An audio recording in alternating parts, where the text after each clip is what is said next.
Welcome, Pastor Mark here. I just wanted to take a moment and communicate the purpose, the process, the reason behind why we're starting our 14-day fast again.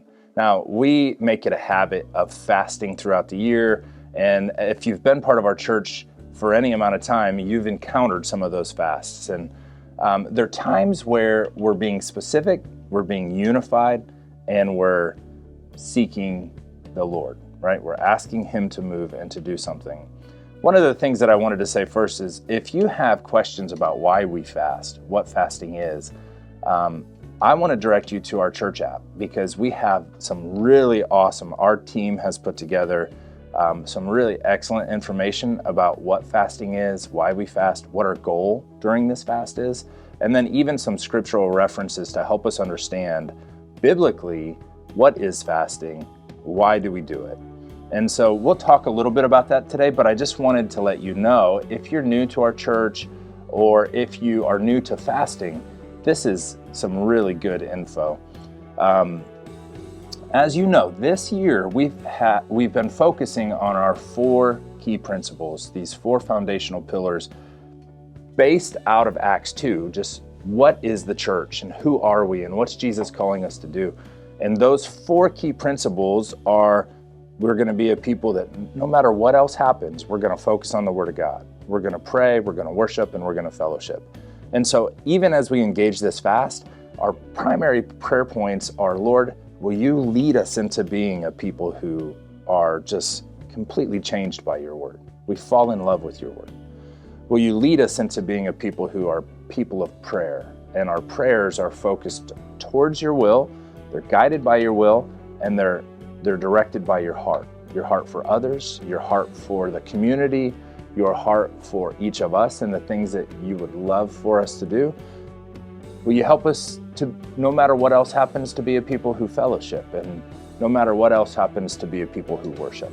And so those are the primary things that we're going to focus on during our fast. Now, you might say, well, Pastor Mark, you're already preaching on that stuff every week. Why do we need to fast about it? Well, I want to clarify that for you. The primary antagonist, when we think of our lives and how, as we pursue these 4 primary objectives, these 4 pillars, what stands in the way of that? One could argue that maybe our culture stands in the way of that.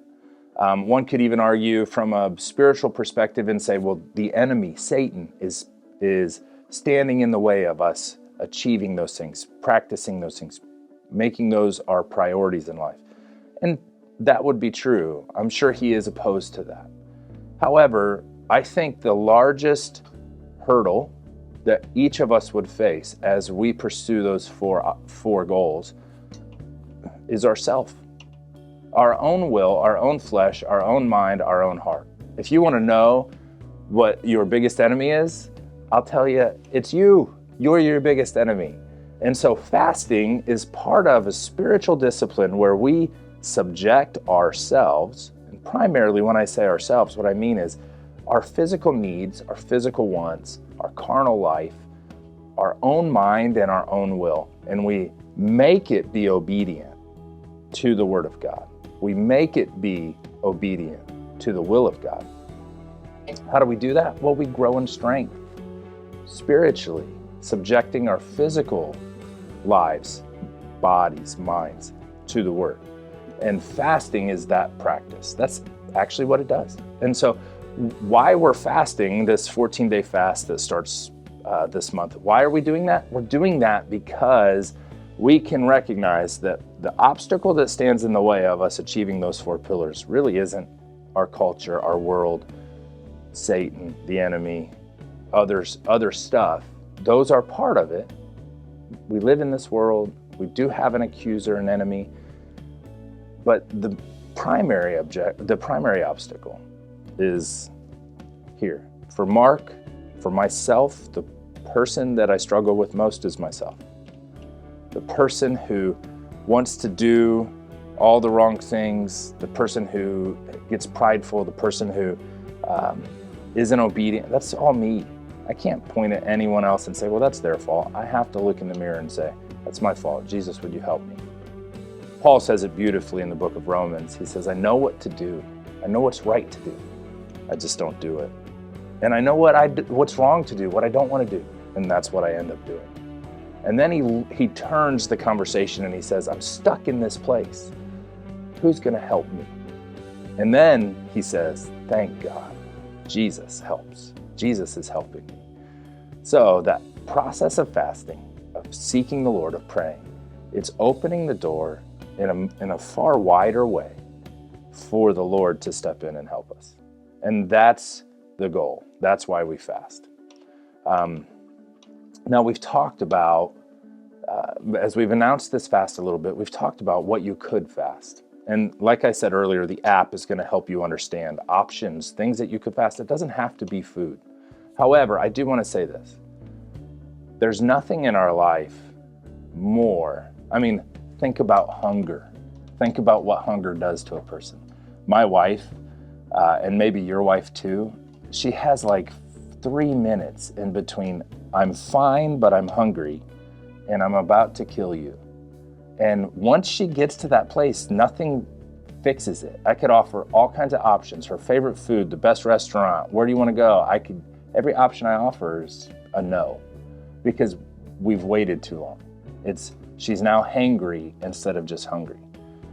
I think I get that way too sometimes. It's not just her. Maybe all of us could relate to that. But the point is, this issue of hunger in our physical body is one of those primary drivers.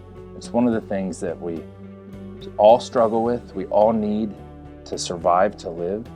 And it's something that is really powerful in the way that it moves our day. Sometimes people will eat food because they're emotionally dealing with something. Sometimes people will eat food because they're just plain hungry and they haven't eaten all day. Sometimes there's multiple reasons why we engage this topic of food and eating, this action of food and eating. But not all of them are just based out of my body needs calories.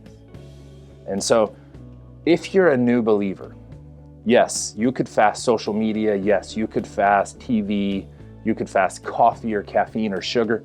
If you're a new believer, I'm encouraging you on some level, 1 meal a day. I'm not saying you should go without food all 14 days, but I am saying pick something that's related to hunger, because it's one of the quickest ways we discipline our flesh is we say, you're hungry, but no. It's different than social media. If you have been walking with Jesus for a long time and this is your 30th fast, or you've done a fast every year for the last 50 years, I'll leave it to you to pick what to fast. But if you're young in Jesus, if you are new to our church, then I'm asking you to pick something that's food related. And the primary reason for that is because it's going to be the most beneficial for you. It's going to impact, that fasting will impact you the most. You'll get a heart for fasting, you'll see how it works, and you'll be ready for the next time we fast. And so that's where I'm at. I wanted to encourage you all to get involved. Let's do this together, and let's see the Lord work in our church in unity and through our community in unity. I believe God's doing great things and new things. I know He's growing us. I know He has great plans for what He's going to do in Decatur and what He's doing throughout the world. But I also know that the need is great, that in many ways the world is in chaos, and that there is a great need for believers to begin pressing into the Lord. And when we do that, He shows up in big ways that maybe we didn't even expect. So that's my encouragement to you. I want to tell you to have a wonderful day. It's going to be a great day today. There's no reason why it wouldn't be. Jesus is Lord, and He loves you, and He's looking out for you. And so anticipate the good things that He has, but also anticipate the opportunities and the moments where He might use you to bless someone else. Be blessed and have a great day.